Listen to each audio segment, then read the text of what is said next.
এই মুহূর্তে রাজ্যের সব থেকে বড় খবর, রাজ্যে বন্ধ হলো প্রকাশ্যে গো হত্যা। নয়া আইন জারি করলো কেন্দ্র সরকার। এবার রাজ্যের বিভিন্ন প্রান্তে গো হত্যা বন্ধ করলো রাজ্য সরকার। এবার সরকারিভাবে গো হত্যা করতে হবে। সেক্ষেত্রে শহরতলি এলাকাগুলিতে পৌরসভার কাউন্সিলরের লিখিত অভিযোগ লাগবে এবং সরকারি ডাক্তারের। পঞ্চায়েত গ্রাম এলাকাগুলোয় পঞ্চায়েত সমিতির সার্টিফিকেট এবং গ্রাম পঞ্চায়েতের সার্টিফিকেট এবং পশুর চিকিৎসকের সার্টিফিকেট লাগবে।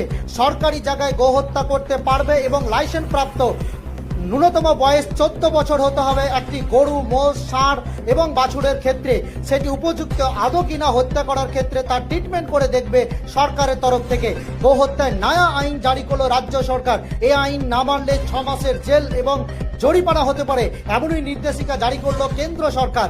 রাজ্যে পালা বদলের পরে নতুন সরকার এসেই রাজ্যে প্রকাশ্যে গো হত্যা বন্ধ হলো। গতকালকেই কেন্দ্র সরকার এক বিবৃতিতে জানিয়েছেন রাজ্যে নয়া আইন গো হত্যা বন্ধ হলো। গো হত্যা আইন না মানলে প্রকাশ্যে গো হত্যা একদিকে যেমন নিষেধাজ্ঞা জারি করলো কেন্দ্র সরকার, অন্যদিকে এই আইন না মানলে 6 মাসের জেল এবং জরিমানা হতে পারে, এমনটাই উল্লেখ করেছে। রাজ্যের সরকারের তরফ থেকে বিবৃতি জারি করা হয়েছে। প্রকাশ্যে গো হত্যা বন্ধ হলো পশ্চিমবঙ্গে।